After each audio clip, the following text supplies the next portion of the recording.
لتعجيل ظهور مولانا صاحب العصر والزمان صلى على محمد وآل محمد. اللهم صل على محمد وآل محمد وعجل فرجه.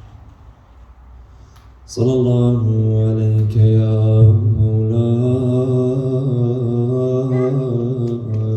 يا رسول الله. صلى الله عليك أيها البشير النذير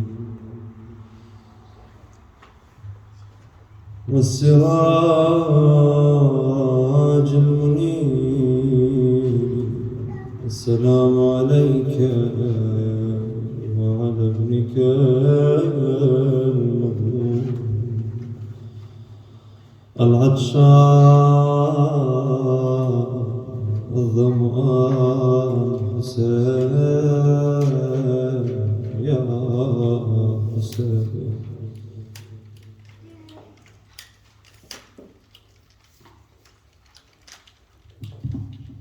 يا ليتنا كنا يا سيدي معكم فنفوز فوزا عظيما.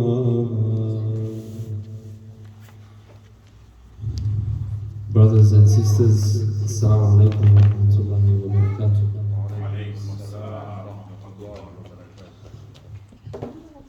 It's an absolute pleasure to be with you once again in these holy nights, and I really appreciate you taking the time, the effort to be here. And I'd like to also appreciate the organizers, the brothers who have went to extreme lengths to make sure that these programs continue to bless our communities. And for them, I'd like to remember them with a loud salawat ala Muhammad wa ali Muhammad. Now, another loud salawat I want to dedicate it to our brothers and to our sisters around the world who are experiencing loneliness and pain, the pains of depression and anxiety, the ones who feel alone in this world, who sometimes are forgotten and abandoned. For those that have problems and that need help, that need love, that need care, we show them our appreciation with a heartfelt salawat ala Muhammad wa ali Muhammad. اللهم صل على محمد وآل محمد وعجل فرجه. بسم الله الرحمن الرحيم. اللهم اخرجنا من ظلمات الوهم واكرمنا بنور الفهم. اللهم افتح علينا باب رحمتك وانشر علينا من خزائن علومك يا ارحم الراحمين. The objectives of tonight's talk. Sorry, I just need to get this. Okay. No, it's okay. The objectives of tonight's talk, inshallah, are as follows. Tonight, we want to delve deep into a topic that honestly is really underrated, especially in our communities. Something that should be spoken more of, something if we were to dig into the statistics of these issues, you find that there's significant importance that should be put in place. To understand what is abuse and what is trauma, and delve deeper into the effects of abuse and to the effects of trauma on one's personal development and one's character development.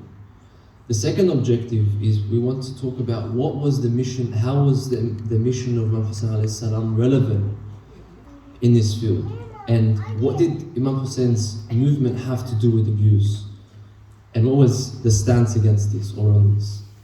And the third point we want to talk about is, inshallah, a more constructive way of understanding what is post-traumatic growth.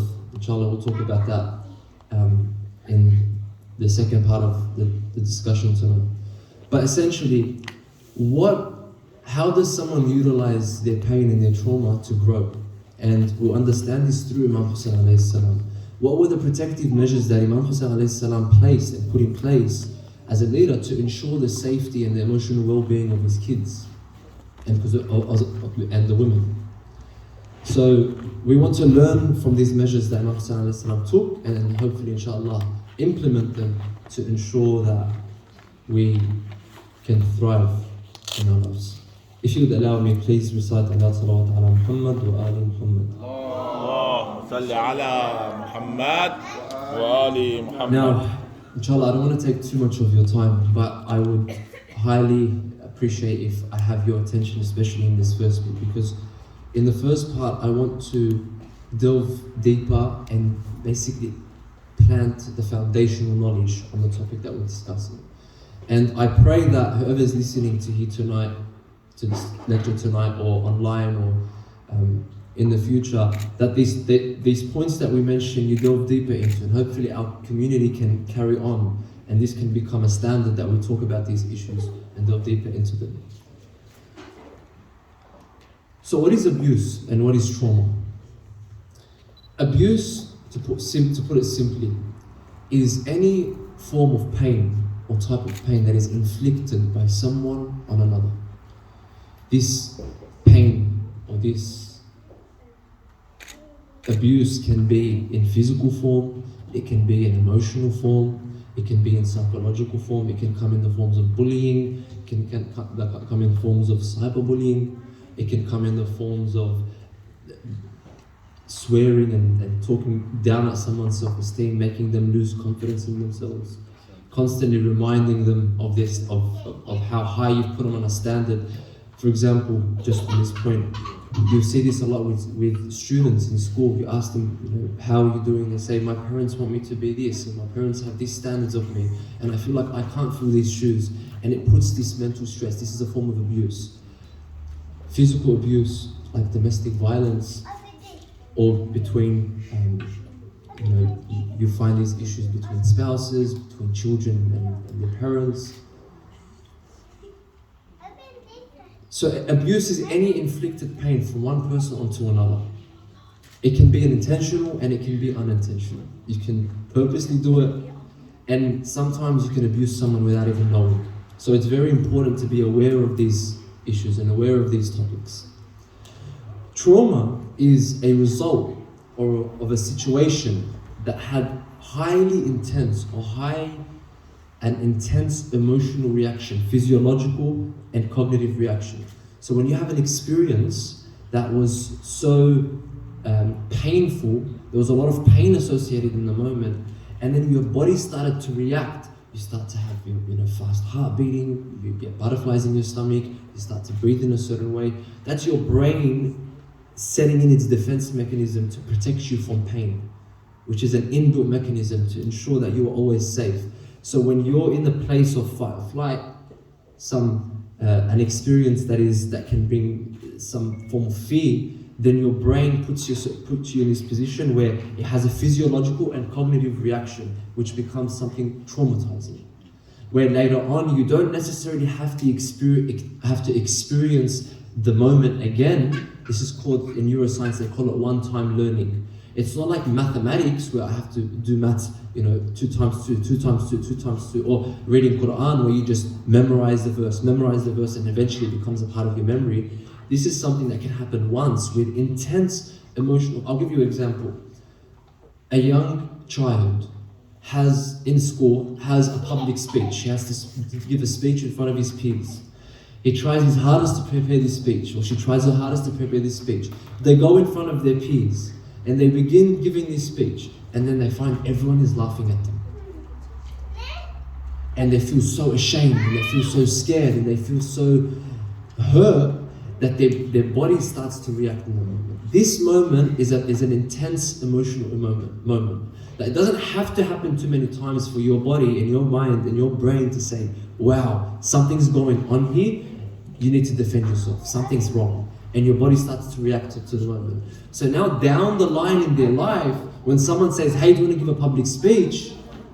Their body instantly remembers that moment. And then when your body remembers that moment, it gets into this defense mechanism. and then you relive that pain. And that's why someone says, I can't control what I'm feeling. That's trauma. Now, abuse leads to trauma. When you're constantly inflicting abuse on someone, now what you're doing is, it's like, you know when you say 2 times 2, you remember 2 times 2, or Bismillah ar-Rahman ar-Rahim, Baba say Bismillah ar-Rahman ar-Rahim, Bismillah ar-Rahman ar-Rahim, and eventually they repeat it. When you're constantly abusing someone, you're not good enough, you have to try harder, you're not smart enough. If you don't do this, if you don't get this mark in class, if you don't, get this much money, if you don't get this much fame, you're not good enough, then they begin to believe it becomes a part of them. Then this becomes traumatic for them. It becomes instilled within them. So now when they think about themselves and their self-esteem, they no longer have self-esteem. And this is built in the ages when they were young. Ages 3, ages 2, 3, 4, 5. That's where confidence is built. That's where self-esteem is built. Because it builds this physiological reaction to one's own identity. What they perceive themselves to be. How they perceive themselves to be. So, to delve into the effects, it's the effects of trauma and the effects of abuse are extremely detrimental, because you might think that, hey, I said something bad to this person now, and it's just a moment that passed, and it's just the word that I said, but this word can literally cut so deep into someone that will stay a part of them forever. It would remain a part of their internal dialogue. It would remain a part of how they perceive themselves. It would remain a part of how they view themselves in the eyes of others.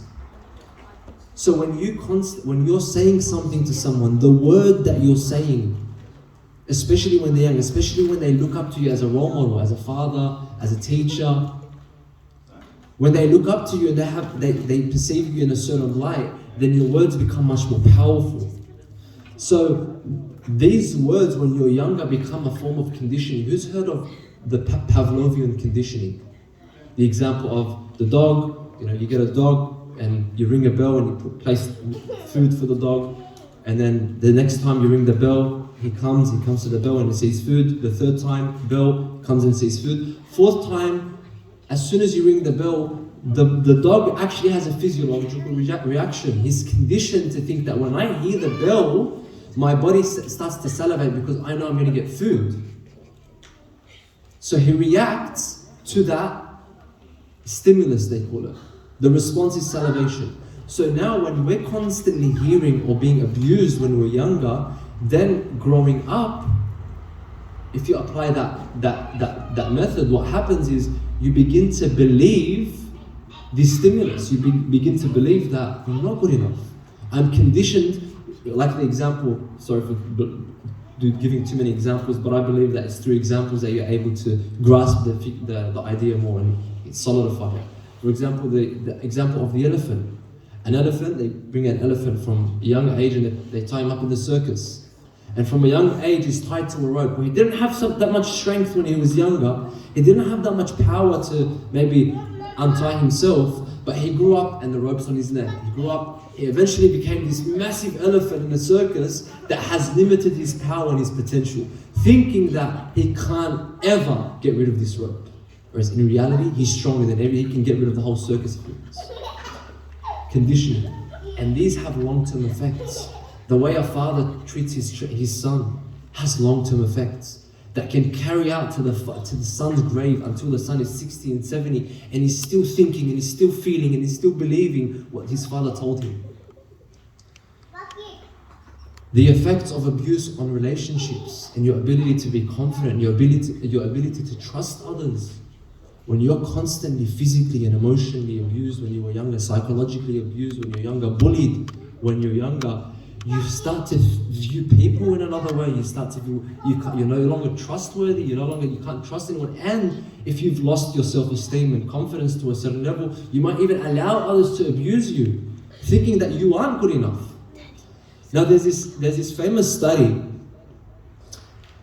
of the different attachment styles, and Dr. Andrew Huberman mentions this in his podcast. Dr. Andrew Huberman is a professor at Stanford University. He's a professor of neurology and neuroscience, and he mentions this experiment, and he says this is one of the most Sallallahu Muhammad wa Ali Muhammad. This is one of the most undebatable study cases that most psychologists, most people in the field of psychology agree with the results of this study. And that was the study of trying to see how a child's attachment type with their parents at a young age, how that influences the way that they will treat their spouse in the future. And they found that children have attachment types and styles at a young age based on the way they're brought up that will almost always identically represent how they will treat their spouse in the future. For example, a child who has experienced neglect, abandonment, and abuse develops this defense mechanism at a young age. And this constantly kicks them into survival mode. They retain, over time, they don't lose this defense mechanism. Over time, they retain this defense mechanism throughout their lives, throughout their relationships. And it results in anxiety, it results in vulnerability and other abuse, and it essentially results in toxic relationships. Because this person's feeling so much pain, this person's feeling neglect, this person's feeling inconfident. But the other person that they're with doesn't know what they're experiencing. They don't know what they're going through. They don't know how to manage and how to deal with this. Inshallah, we're going to talk about this in the second part of the talk tonight. They don't know how to deal with it. So, abuse has a detrimental effect if left unspoken of, if you don't adhere in trying to understand. What is it that you experienced? How is it, are you stronger than the words that you have been fed? How is it, how do you truly understand yourself? Now let's pivot a bit. Let's take this conversation down to Karbala. Let's see how this is relevant to the story of Imam Hussain alayhi salam. Sallu ala Muhammad wa ali Muhammad. Allahumma salli ala Muhammad wa ali Muhammad wa ajil faraj. As we mentioned yesterday, last night, we said that the mission of Abu Abdullah Hussain alayhi salam revolved around getting rid and standing up against oppression and abuse. And the goal from this standing up and from this rise was to protect the prophetic mission of Rasulullah sallallahu alaihi wasallam. The prophetic mission of self-elevation and purification and self-perfection. Now, included in this message, included in this mission is Allah subhanahu wa ta'ala does not like those who abuse. Now that does not mean that he who is abused is doomed. The person that suffers abuse is doomed. Oh no. The person that suffers abuse has the ability and the capacity to grow and rise beyond imagination. But the one who has abused, they have directly contradicted the message of Abu Abdullah Hussain alayhi salam. Because Abu Abdullah stood up against all forms of oppression, all forms of injustice, all forms of taking someone else's rights, inflicting pain on someone else's physical being, emotional being, psychological being, any aspect of man. You cannot inflict pain on anyone. Now, just because we weren't in Karbala and we didn't kill and we didn't murder, it does not mean that we are innocent. It does not mean we are innocent from abuse. Because, like we said, abuse takes forms. We need to be really particular, brothers and sisters. We need to be really observe how we speak and how we act and how we treat each other. Because we may unintentionally be abusers at times. And I know I'm saying this and it sounds really rough and harsh, but it's okay to be rough and harsh. Sometimes we need to be rough and harsh with each other, with ourselves. That really, what are the consequences of my words? We need to be really careful with what we say to our children. Don't say, oh, he's only 2, he's only 3, he's only 4, what's he going to remember? No, this builds their character. It builds their self-esteem and their confidence. So what we want to try and do through the mission of Abu Abdullah and in comparing our abuse or the abuse that we endure to the abuse that occurred in Karbala, what we want to do is, instead of looking at or comparing the hardship, because we know no one suffered the hardship that Abu Abdullah suffered and the camp of Abu Abdullah suffered. No one endured the pains that were inflicted like the ones in Karbala. So we know we can't get to that level.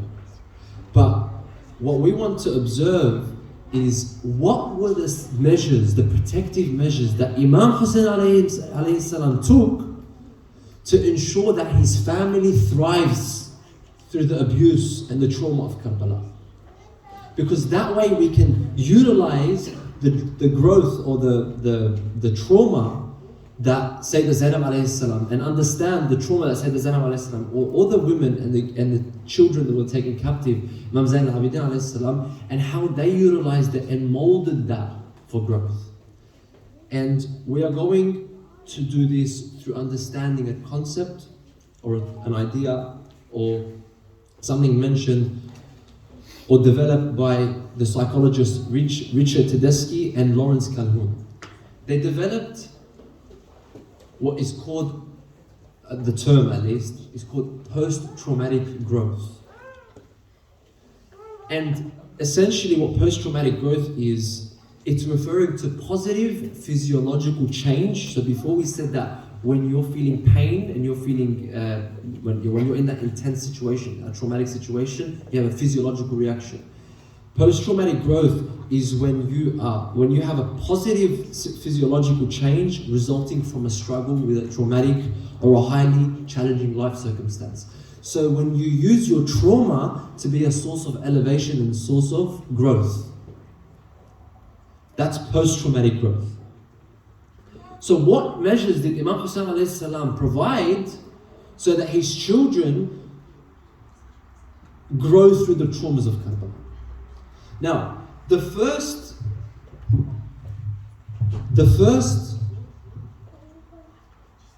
measure that the Imam took was appointing Imam Zain Al Abidin alayhi salam in the position that he appointed him.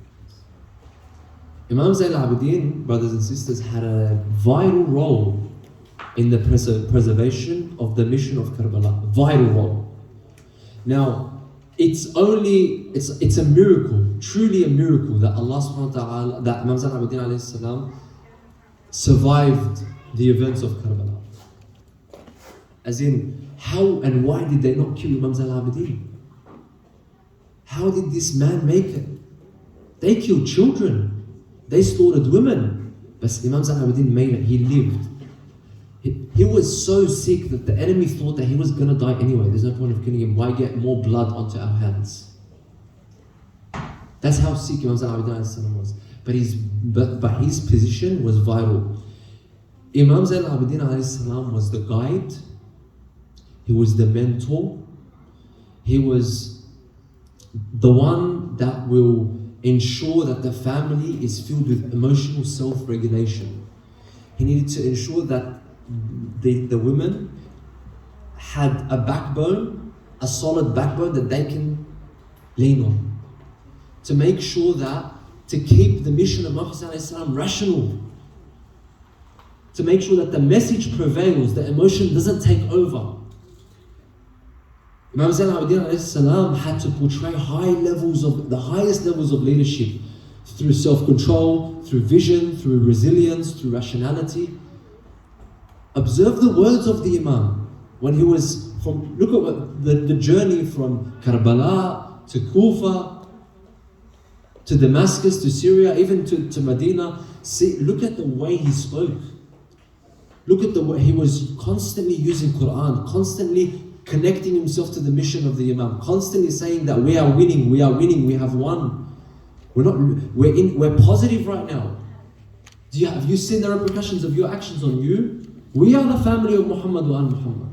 اللهم صل على محمد وآل محمد.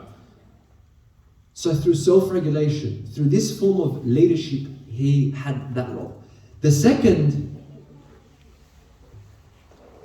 I feel like I've already taken too much time, but inshallah, bear with me. The second protective measure that Imam Sajjad alayhi salam implemented, and this is of utmost importance, brothers and sisters, was that the Imam gave the family and the community, so when they arrived to the different places that they arrived to, a different perspective on managing trauma. He taught us that by returning, redirecting, and restoring our emotional and spiritual balance, we are able to liberate our trauma. What do I mean by this? He taught us that if you are able to return to Allah subhanahu wa ta'ala, and it's not just cliche, oh you're depressed, go read dua. Your heart returns to Allah. Your heart connects meaning, a different meaning to the pain that you're going through. You change your beliefs about what you are experiencing. If you're able to leave Allah subhanahu wa ta'ala at the center, at the focal point of your hardship, then and understand that Allah subhanahu wa ta'ala is timeless, He's beyond trauma, He's beyond abuse, He's beyond pain. If He's the focal point of everything, of your existence, then through this spiritual and emotional self-regulation, you are able to utilize this pain to grow, post-traumatic growth. And you understand this because it's obvious today. Most of the supplications you read, narrated by Imam Zain Al Abidin. Most of the supplications that are mustahab on the Islamic events, narrated by Imam Zain Al Abidin alayhi salam. The munajat, Imam Zain Al Abidin. Risalat al-Huquq, Imam Zain Al Abidin. Sahif al-Sajadiyya, Imam Zain Al Abidin. All of the short adhiyah, the long adhiyah, it's like Imam Zain Al Abidin provided the platform to which Imam al-Sadiq and Imam al-Baqir alayhi salam would start on later, where they will build and expand the knowledge of Muhammad wa Muhammad. But he built that through spiritual recognition, through dua. The foundation was dua. Yamat silahul buka. So it wasn't that Imam Zain Al Abidin was some depressed person that was traumatized after Karbala. No. He utilized the events of Karbala and molded the meaning so it became nothing but beauty. Now, we learned through Imam Zain Al Abidin. We get through all of this tonight. We learned through Imam Zain Al Abidin that when you are experiencing pain or you've experienced trauma, you must seek someone who has the ability to help you. You must seek someone who understands your experience and the character and the wisdom to support you through this hardship. By seeking support from a counselor, from a mentor, from a teacher, from a friend, from someone that you can truly trust in your connection with, that to truly have sincere hopes for you. Seek support. You have to find someone that can understand the issue that you're facing and they can help you elevate and push through this pain. And also to return to Allah subhanahu wa ta'ala by using the power of our spiritual connection. Now, the final point is on how, what the protective message.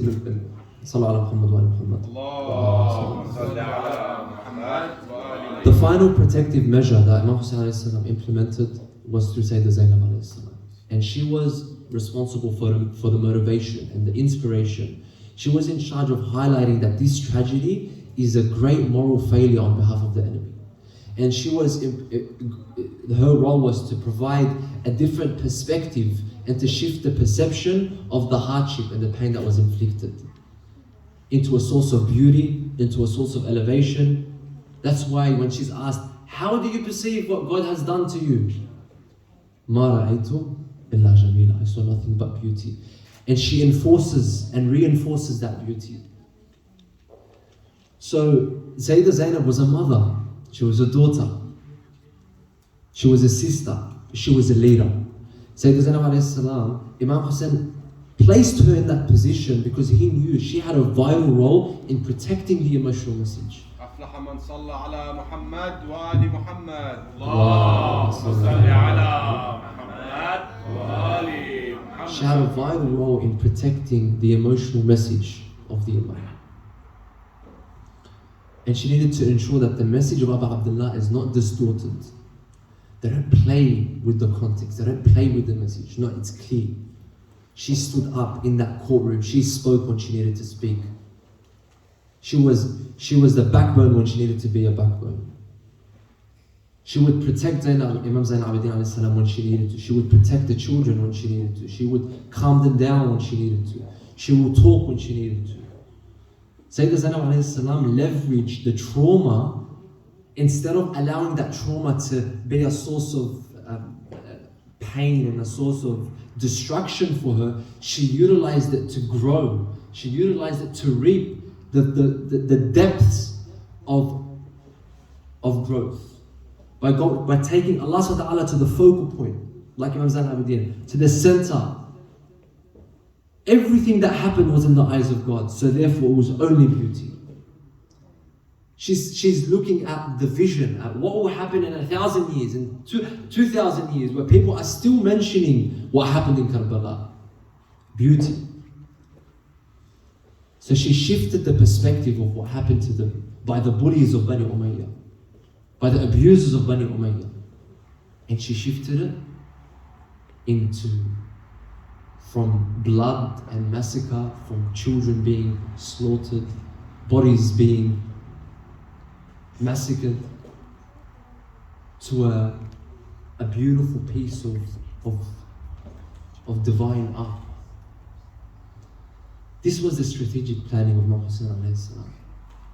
He knew the emotional sacrifice that's going to happen with his children, but he placed leaders to ensure that they only grow from the trauma that they were about to experience, and that trauma will only blossom in the future and the generations to come.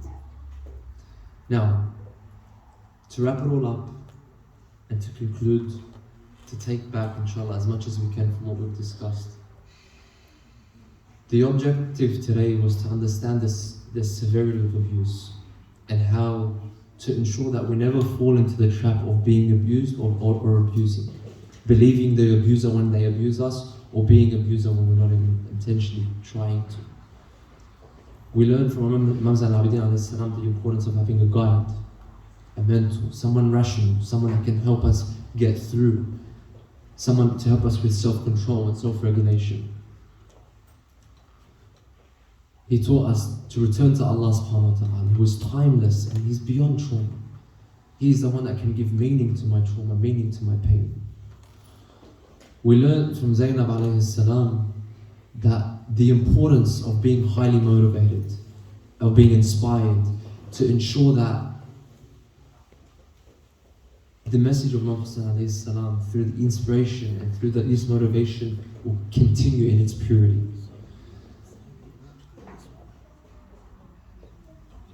We learned that it's by changing the meaning of our trauma, by changing the meaning in what this incident, what this experience represents to me, by digging deep into the pain of the past and understanding it and accepting it and molding it and putting God at the focal point of it. Inna ma'al usri yusra. Inna ma'al usri yusra. With hardship comes ease. You have to search for the ease. It's there. You have to search for it. And you search for it by taking God, by finding God deep at the depths of it. That Allah subhanahu wa ta'ala will never put me in a hardship, will never put me in a situation if A, I cannot handle it, but B, if it's not going to ensure that it's going to make me elevate. Every pain and every trauma and every experience that I have, there must be a way, and there is a way for me to overcome it, but it begins from within. It begins with the choices.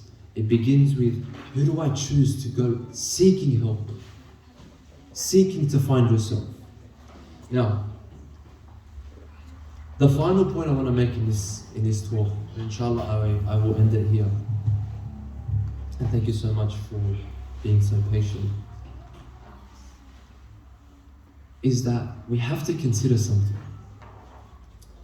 that none of this would have been possible. Karbala wouldn't have been possible. The mission wouldn't have been possible. The revival of the message of Rasulullah sallallahu alaihi wasallam would not have been possible if it weren't for one key element.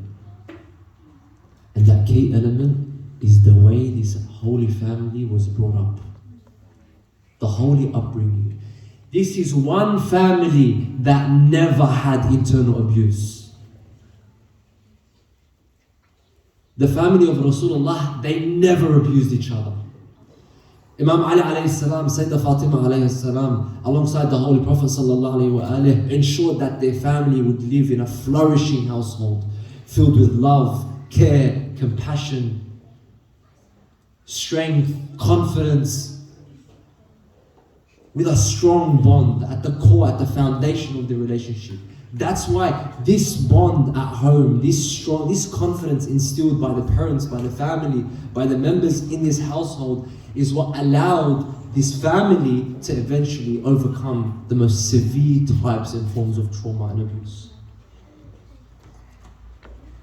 So let us pray that Allah subhanahu wa ta'ala allows us and gives us the ability and the strength, alongside the patience and the wisdom, to ensure that we build healthy relationships with our family, with our loved ones, with the ones that we spend our time with, to ensure that we don't abuse others, we don't inflict pain on others, but instead to try and be a source of empowerment and a source of encouragement for each other, to help each other overcome the pain of drowning in mental health illness. أقول قولي هذا وأستغفر الله لي ولكم والحمد لله رب العالمين وصلى الله على سيدنا محمد وعلى آل بيته الطيبين الطاهرين. اللهم صل على محمد وآل محمد وعجل فرجهم.